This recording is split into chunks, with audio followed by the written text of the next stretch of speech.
So the first topic of the day is minimum spanning tree. For that, we will see what is a spanning tree and then how we are able to compute the minimum spanning tree and how many different types of algorithms there are to compute the minimum spanning tree. So for that, first of all, understand what is an undirected graph. I hope this is known to everyone. एक ऐसा graph जिसमें edges के ऊपर directions नहीं दी होती हैं, that means every direction edge is by direction. अगर A to B एज है, if we have an edge from A to B, then we can go from A to B and we can also go from B to A. That is called undirected graph. तो spanning tree के लिए कौन सा graph use होता है? Undirected graph.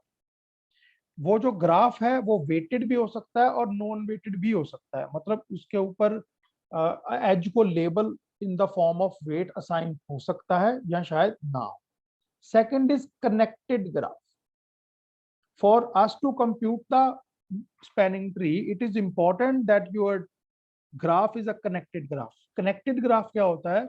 एक ऐसा graph जिसमें आप किसी भी एक वर्टेक्स से किसी भी दूसरी वर्टेक्स तक जा सकते हैं. अगर आपके ग्राफ में कोई ऐसी सिचुएशन है जिसमें आप एक वर्टेक्स से दूसरी वर्टेक्स पर नहीं जा सकते हैं, then that is not a connected graph. So let us understand what is a spanning tree. तो मैं आपको पहले बता देता हूं कि the topic that we are discussing is under the graph. So a spanning tree will come out of a graph. There is a popular saying in data structures that every graph is a tree. Every graph is a tree, but not every tree is a graph. So maybe I said it in the reverse order. So I just got it confused. So every you can say tree is not a graph. Tree से graph नहीं बन सकता है, लेकिन graph से tree बन सकता है. तो let us see what is a spanning tree. A spanning tree is a sub graph of an undirected connected graph. तो हम स्पैनिंग ट्री कहां से निकालेंगे? एक अनडायरेक्टेड कनेक्टेड ग्राफ के बीच में से निकालेंगे. तो हमें गिवन क्या है स्टूडेंट्स? हमें गिवन है अनडायरेक्टेड कनेक्टेड ग्राफ और इसमें से हम लोग एक स्पैनिंग ट्री जो है निकालेंगे. तो what is the spanning tree? A spanning tree is one that includes all the vertices of the graph with a minimum possible number of edges. यानी एक ग्राफ को एक स्पैनिंग ट्री में कन्वर्ट करेंगे. Spanning tree will still stay as a connected graph, यानी आप हर एक vertex से दूसरे वर्टेक्स पर जा सकते हैं, लेकिन हम लोग मिनिमम नंबर ऑफ एजेस को यूज करेंगे. तो एक ग्राफ के लिए कितने स्पैनिंग ट्रीज हो सकते हैं? The total number of spanning trees with n vertices. अगर आपके ग्राफ के अंदर n वर्टिसेस हैं, तो there is a possibility that you can create n into n minus 2 number of spanning trees. That means for n is equals to 4, you can possibly create 4 power 2, that is 16 spanning trees. Okay, so now let's have a look at the formal definition of what is a spanning tree. A spanning tree is a subgraph tree of a undirected complete graph. यहाँ पर connected graph नहीं लिखा है, तो connected graph. तो a subgraph tree of a undirected connected graph is a spanning tree of G if it is a tree and contains every vertex of G. तो यहाँ पर एक ग्राफ दिया हुआ है, आप स्टूडेंट्स देख सकते हैं. So just let me explain it to you with the help of an example. So here is a graph that is given to us. इसके अंदर number of vertices कितनी है? 5. It is connected. Yes, it is connected. क्योंकि हम लोग किसी भी एक वर्टेक्स से दूसरी वर्टेक्स पर जा सकते हैं. तो आई एम नॉट सेइंग कि इतने मिनिमम इतने स्पैनिंग ट्रीज बन जाएंगे, लेकिन अगर मैं पॉसिबिलिटी देखता हूं कि इसके कितने स्पैनिंग ट्रीज बन सकते हैं, तो that will be the 2 power n minus 2, that means 2 power 3 is equals to 8. सो हम लोग इतने इसके स्पैनिंग ट्रीज जो है वो बना सकते हैं। तो स्पैनिंग ट्री 1 देखते हैं। यहाँ पर आप देख सकते हैं कि एक स्पैनिंग ट्री बन चुका है। तो इस स्पैनिंग ट्री में क्या है, we have reduce the number of edges. Total number of edges first graph में कितनी थी, total number of edges were 5, they have been reduced to 4. The minimum number of edges that are required for a spanning tree is n minus 1, that is 5 minus 1 is equal to 4. अब ये जो आपका given graph है, इसके अंदर और भी edges हो सकती थी। ये ग्राफ ऐसे भी बन सकता है, जितनी मर्जी एजेस हो सकती हैं इसके अंदर। तो हमने करना क्या है, हमने 4 एजेस के साथ क्या हम लोग एक ट्री बना सकते हैं, which is still a connected graph. If it is possible then it is called a spanning tree. अब यहाँ पर पहले 5 एजेस थी, मेरे 4 एजेस बनाने के बाद टोटल नंबर ऑफ एजेस 9 हो गई। तो इस ग्राफ में टोटल नंबर ऑफ एजेस कितनी थी, 9।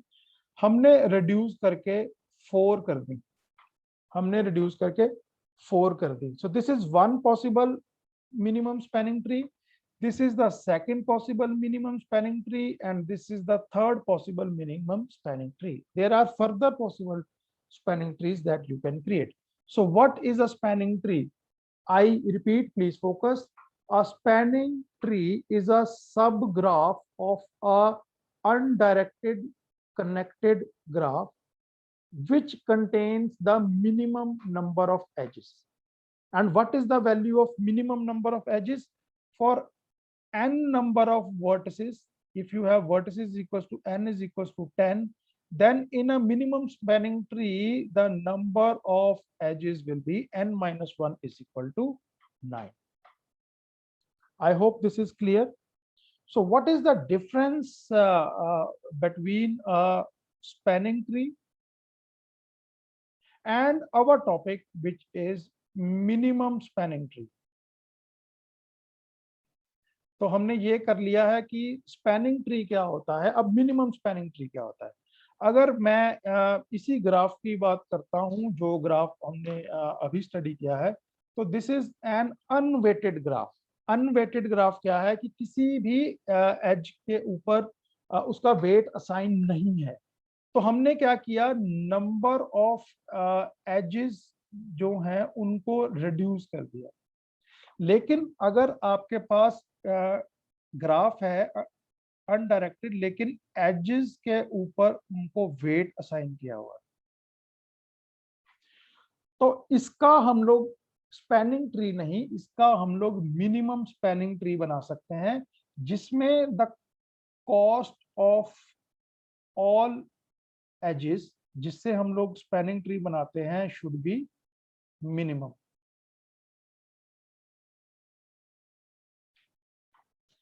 Is it clear? तो स्पैनिंग ट्री में क्या था, नंबर ऑफ एजेस रिड्यूस कर रहे थे, और मिनिमम स्पैनिंग ट्री में अगर कॉस्ट गिवन है तो हम लोग उस कॉस्ट को मिनिमाइज करें। अब मैंने आपको बताया था कि how many spanning trees we can form, उसका एक फॉर्मूला दिया हुआ था। तो how many minimum spanning trees can be corrected? The answer is, at least you can create one minimum spanning tree for every undirected graph. Can I create more than one MST? The answer is yes. The answer is yes, but the condition is, but only when if you have duplicate cost. यहां पर आप देख सकते हैं कि cost duplicate नहीं है, 4, 6, 10, 6 and 5। तो इसके केस में सिर्फ एक ही मिनिमम स्पैनिंग ट्री बनेगा। लेकिन अगर 4 के साथ यहाँ पर 4 आ जाए और रिपीट हो जाए, मल्टीपल एंट्रीज रिपीट हो जाए, ठीक है, जैसे इसमें 6, 6 पहले था, मैंने ध्यान नहीं दिया है, तो मान लेते हैं कि इसका 8 था, तो अब यहाँ पर डुप्लीकेट एंट्री आ गई है 4 and 4। So now it is possible, अगर आपके ग्राफ के अंदर डुप्लीकेट एंट्रीज हैं, then you can have more than one minimum spanning tree, क्योंकि अगर इस नोड को कंसीडर करते हैं या इस नोड को कंसीडर करते हैं, cost will still be the minimum. ठीक है, तो डुप्लीकेट एंट्रीज होना जरूरी है। तो now we are very quickly going to move toward certain examples. So what are the properties of a spanning tree? Spanning tree बनाते समय कुछ प्रॉपर्टीज का ध्यान रखना पड़ेगा। स्पैनिंग ट्री के अंदर साइकिल नहीं आना चाहिए। साइकिल क्या होता है? अगर मैं ए से बी जाता हूं, बी से सी जाता हूं, तो वापस अगर ए आता हूं तो that means it is a cycle. और साइकिल नहीं हो सकता है एक स्पैनिंग ट्री के अंदर।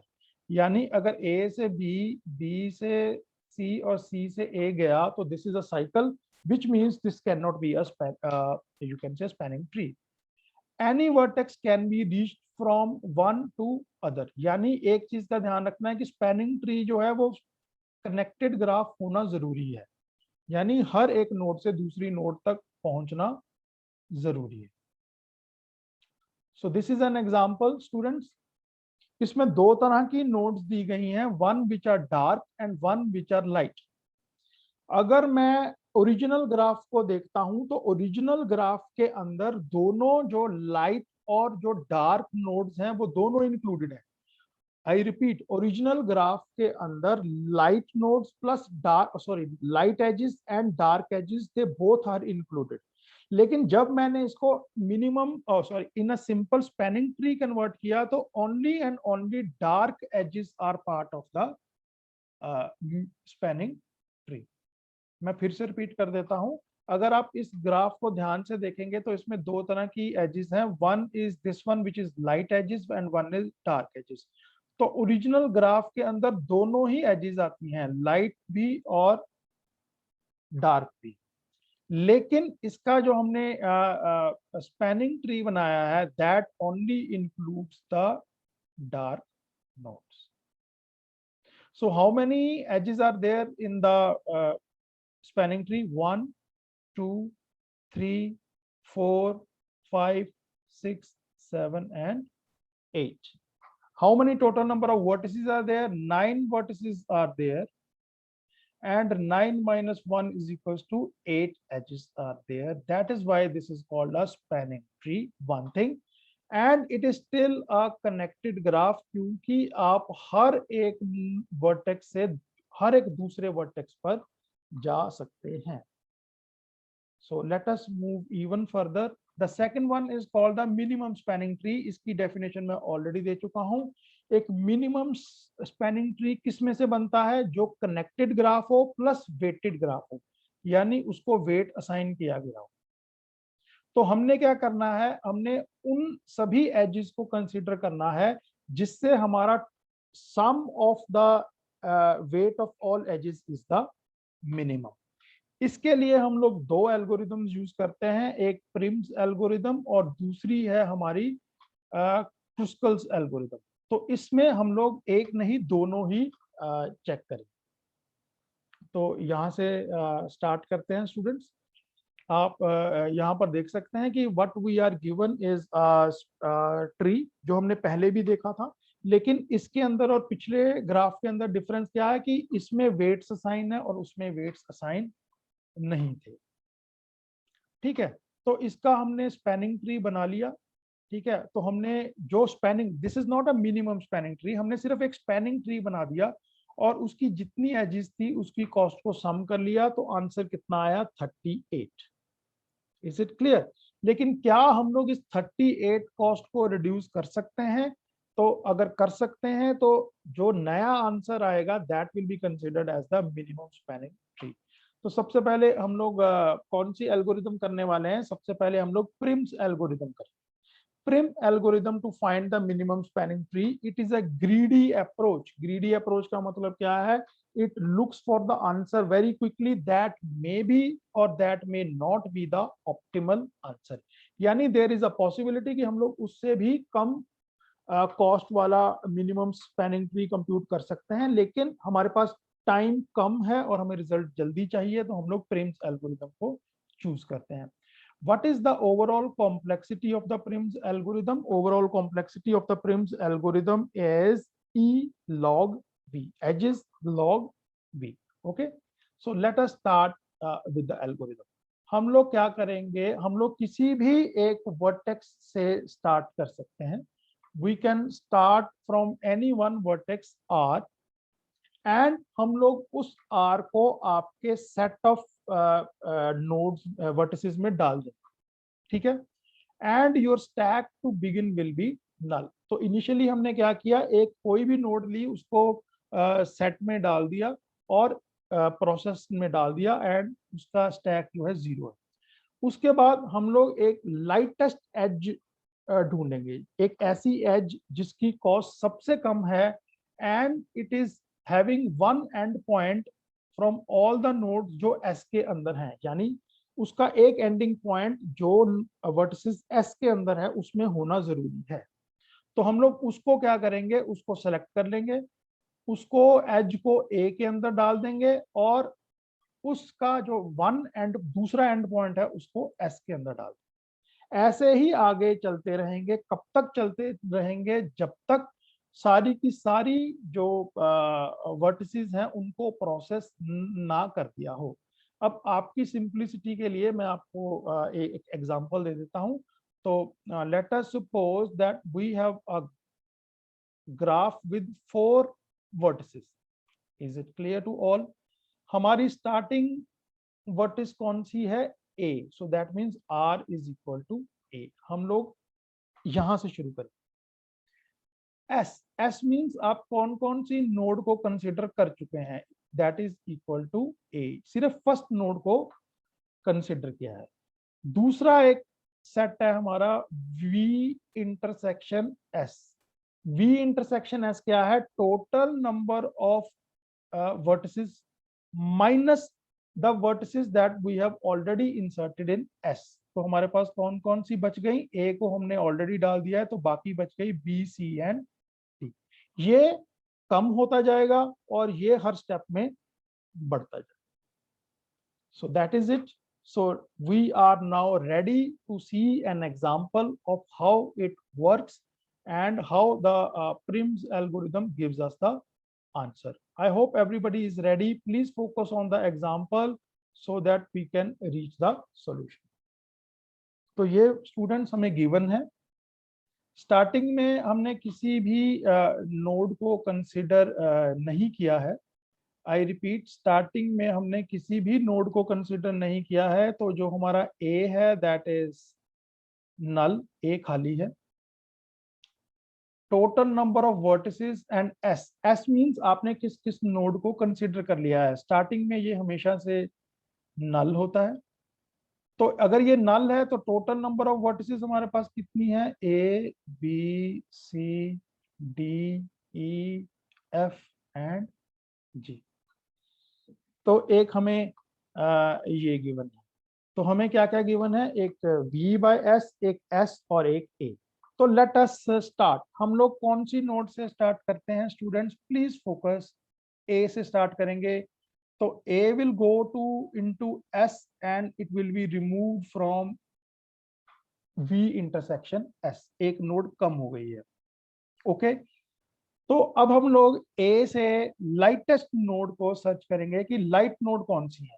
हम a से b जा सकते हैं 4, और एक a से c जा सकते हैं विच इज इक्वल टू 8। तो लाइटेस्ट लाइट कौन सी है, a टू b। तो हम लोग क्या करेंगे, जो हमारा a टू b एज है, हम लोग इसको कंसिडर कर लेते हैं कि हम लोग a टू b जा सकते हैं, और this is our slight light edge. ये हमारी एक तरह की एक जो है वो लाइट एज है, ओके। तो हमने ए के बाद किसको मान लिया, हम कहां पर जाएंगे, हमने मान लिया हम लोग बी तक जाएंगे। तो हमने 2 नोड सिलेक्ट कर ली हैं, एक ए और एक बी। अब हम बाकी सभी नोड्स को कंसीडर करेंगे जो कनेक्टेड हैं ए से बी तक, ए और बी, और लाइटेस्ट नोड को सिलेक्ट करेंगे। This is 8, this is 9, this is 8 and this is 10। तो आप इन चारों में से किसको सेलेक्ट करना चाहते हैं, किसी भी एक को सेलेक्ट कर सकते हैं। लेटर से हम लोग इसको मान लेते हैं, यानी दिस इज द मिनिमम जिसको हम मानते हैं, हम बी टू डी जा सकते हैं। तो नेक्स्ट ए के बाद बी, बी के बाद आ गया हमारा डी। Is it clear? तो हमने ए भी कर लिया है और बी भी कर लिया है और एक हमने डी भी कर लिया है। ये अभी तक फाइनल नहीं है, ये अभी तक हमारा जो है आगे बढ़ रहा है सोल्यूशन, तो हम लोग और आगे बढ़ेंगे। अब अब हमने वो सारी वर्टिस एजेस चेक करनी है जो ए बी और डी को साथ कनेक्ट करती हैं और मिनिमम को सिलेक्ट करना है। तो उसमें मिनिमम कौन सी है? ये वाली 2। तो नेक्स्ट एज कौन सी हो जाएगी? जो नेक्स्ट वर्टेक्स है हमारी फाइनल हो गई, that is C. Next vertex हमारी हो गई फाइनल सी, जो है हमारी दिस वन। तो हम ए टू बी कर चुके हैं, बी टू डी कर चुके हैं और डी टू सी कर चुके हैं। 3 एजेस हमारी हो गई। अब हम लोग मिनिमम निकालेंगे एज जो इन चारों नोड्स के साथ कनेक्टेड है। The answer is this one 1। तो which is the next node? That is C to F. यहां पर एफ आ जाएगा and we will also remove the F from air. अब हमारे पास सिर्फ 2 बची हैं, एक ई और एक जी। तो अब हम देखेंगे कि ई और जी तक जाने के लिए जो बची हुई नोड्स हैं उसमें से मिनिमम कौन सी है? The answer is this one 2। तो हम लोग एफ टू जी जाए,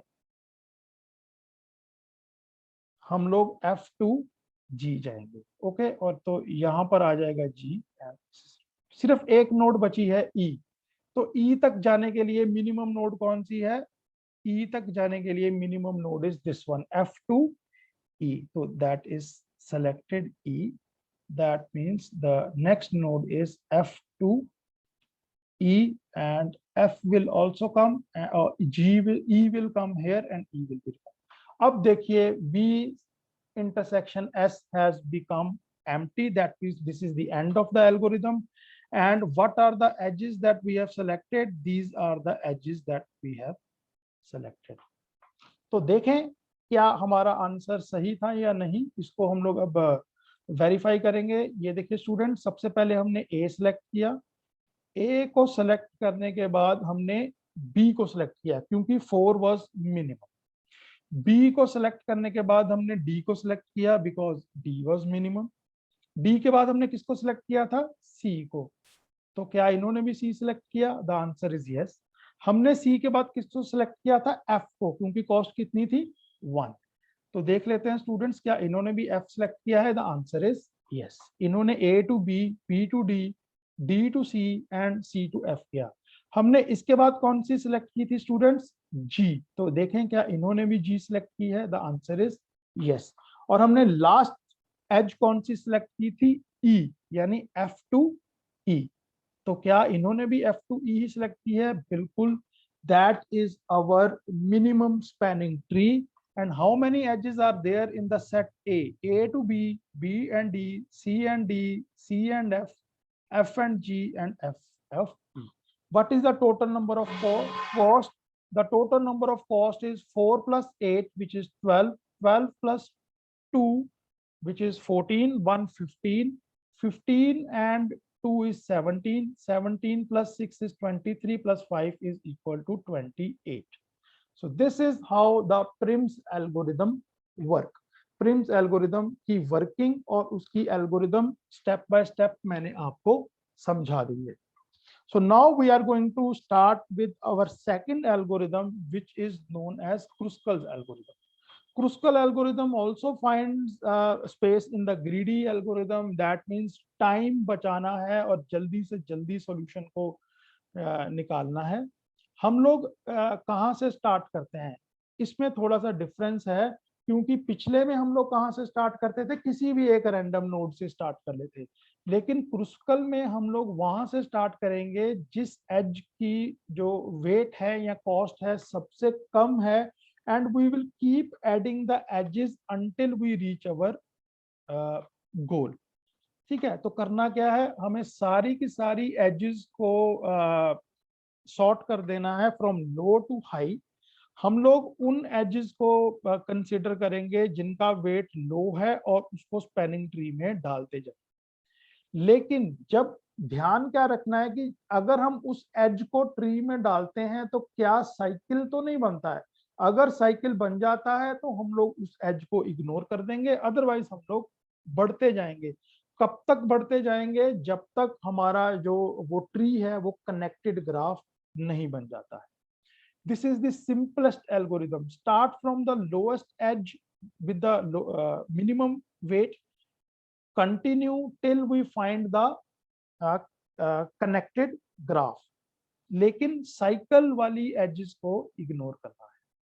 what is the time complexity of the Kruskal algorithm?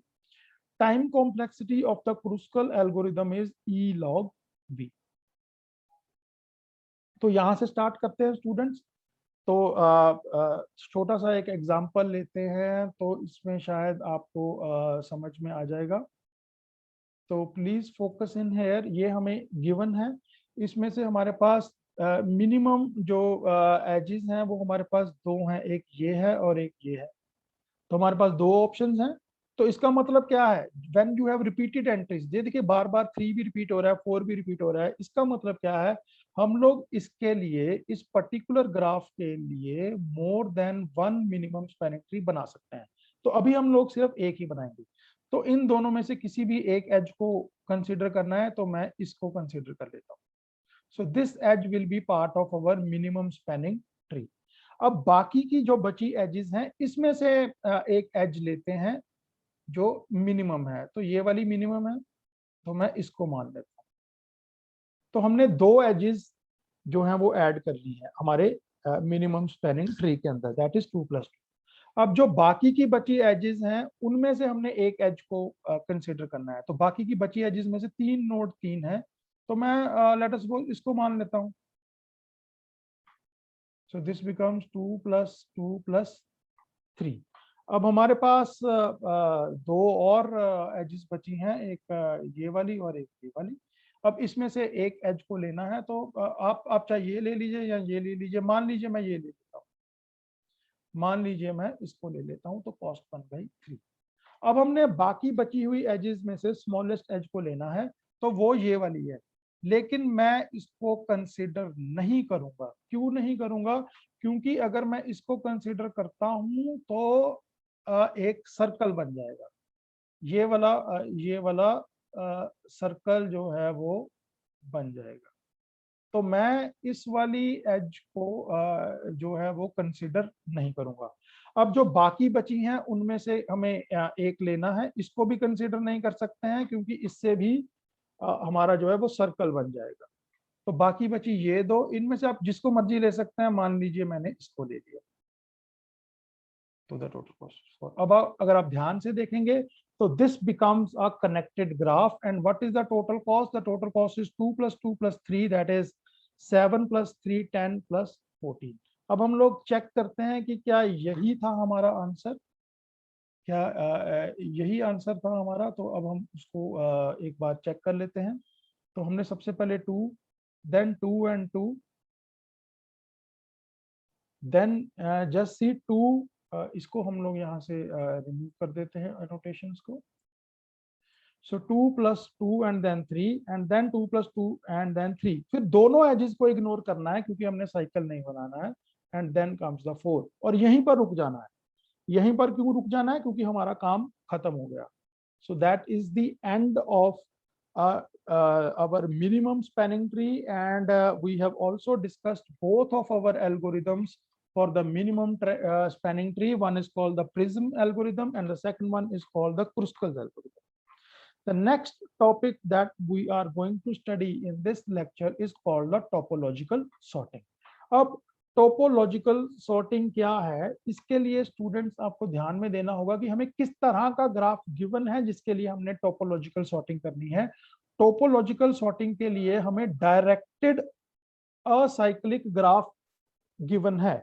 तो हमारा मिनिमम स्पैनिंग ट्री में अनडायरेक्टेड ग्राफ था, इसमें डायरेक्टेड ग्राफ है।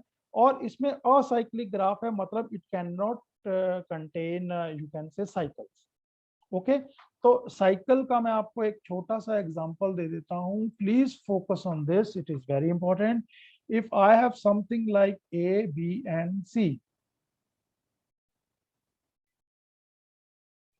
Is this a cycle? The answer is no, because ये वाली एज इस डायरेक्शन में जा रही है लेकिन अगली एज इस डायरेक्शन में आ रही है, तो ये साइकिल नहीं है।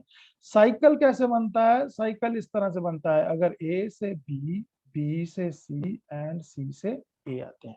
तो डायरेक्टेड ग्राफ में साइकिल है कि नहीं, उसके लिए हमें एजेस की डायरेक्शन को देखना बहुत जरूरी है। तो टोपोलॉजिकल सॉर्टिंग किसके लिए कंप्यूट की जा सकती है? टोपोलॉजिकल सॉर्टिंग एक डायरेक्टेड असाइक्लिक ग्राफ के लिए दी जा सकती है। अब टोपोलॉजिकल सॉर्टिंग है क्या? एक तरह की सॉर्टिंग है जो हमें linear ordering of the vertices देती है, such that every direct edge u v, the u comes before v in the order. ठीक है, तो हमने एक सॉर्टिंग करनी है जिसमें लीनियर ऑर्डरिंग आएगी। तो लीनियर ऑर्डरिंग का मैं आपको एक एग्जांपल दे देता हूं।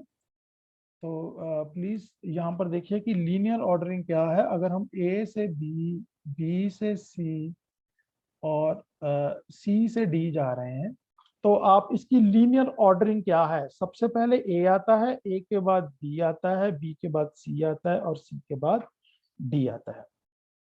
ये पता कैसे चला कि ए सबसे पहले आता है? Why not B? हमें ऐसा क्यों नहीं लगा कि बी सबसे पहले आता है? क्योंकि टोपोलॉजिकल सॉर्टिंग में हम लोग उस नोड को first node in the ordering मानते हैं जिसकी इन डायरेक्शन डिग्री जो होती है, इन डिग्री जो होती है वो 0 होती है। इन डिग्री का मतलब है कि how many number of incoming edges are there. अगर आप ए को ध्यान से देखेंगे तो A is the only node जिसकी इन डिग्री जो है वो इक्वल टू 0 है। यानी हम लोग ए पर किसी भी तरह से पहुंच ही नहीं सकते हैं, लेकिन स्टार्टिंग ए से ही होती है बिकॉज उसकी इन डिग्री 0 है। तो उसके बाद बाकी सब कुछ बहुत ही सिंपल है, A to B, B to C and C to D. Well, the next question is how we are going to solve this problem. We are going to solve this problem with the help of an algorithm, which is just, you can say, a variation of the depth first search algorithm. मैं आपको फिर से repeat कर देता हूँ। The algorithm that we are going to use is called the depth first search algorithm. हम लोग depth first search algorithm use करेंगे, लेकिन उसकी एक छोटी सी वेरिएशन को यूज करेंगे। वेरिएशन क्या है कि डेप्थ फर्स्ट सर्च में क्या होता है कि जब हम लोग एक नोड से उसकी एडजेसेंट नोड्स को प्रोसेस करना शुरू करते हैं, तो उसकी इमीडिएट जो नोड होती है उसको हम लोग प्रोसेस कर देते हैं। लेकिन टोपोलॉजिकल में ऐसा नहीं होगा। टोपोलॉजिकल में हम लोग अगर उसकी फर्दर एजेस हैं तो हम लोग उनको उल्टा यानी रिवर्स में स्टैक के अंदर डालें। थोड़ा सा कंफ्यूज हो गए हैं? There is no need to worry. I am sure that you are a little confuse, but there is no need to worry. We will solve this with the help of some algorithm and step by step solution will be given to you. So what you have to do is, students, please consider this graph. ये जो हमें screen पर graph दिया गया है, सबसे पहली बात ये है कि this is a directed graph, यानी इसके ऊपर एजेस की डायरेक्शन दी हुई है। और दूसरी चीज क्या है? that it is an acyclic graph, that means it does not contain any cycles. So let us start with the solution, and the solution we have to go is very fast. So let us start with the solution. सबसे पहले क्या करेंगे? If we are given any graph, तो सबसे पहले हम लोग उसकी एडजेसेंसी लिस्ट बनाएंगे। एडजेसेंसी लिस्ट क्या है? आप 0 से कहां जा सकते हैं? कहीं भी नहीं जा सकते। 1 से कहां जा सकते हैं? कहीं भी नहीं जा सकते। 2 से कहां जा सकते हैं? 3 पे। 3 से कहां जा सकते हैं? 1 पे। 4 से कहां जा सकते हैं? 0 एंड 1 पे। और 5 से कहां जा सकते हैं? 2 एंड 0 से। तो ये बन गई हमारी एडजेसेंसी लिस्ट। दूसरी चीज क्या है? सभी नोड्स को हम विजिटेड फॉल्स करते हैं, क्योंकि अभी तक हमने किसी भी नोड को विजिट नहीं किया है। And initially we will using a temporary stack which is equal to null, क्योंकि अभी तक हम इस टेम्पररी स्टैक में कोई भी चीज को डाला नहीं है। तो लेट अस स्टार्ट।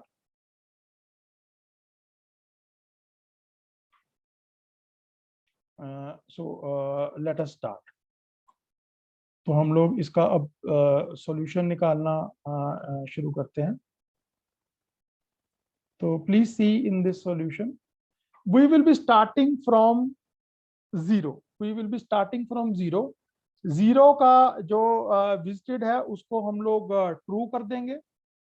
क्या जीरो से हम लोग कहीं पर जा सकते हैं? जीरो से हम लोग कहीं भी नहीं जा सकते हैं, तो इसका मतलब क्या है, इसको स्टैक में डाल दीजिए और आपकी बात खत्म हो गई। क्योंकि हम जीरो से कहीं जा ही नहीं सकते हैं, तो जीरो को स्टैक के अंदर डाल दीजिए और उसके फिनिश को ट्रू कर दीजिए।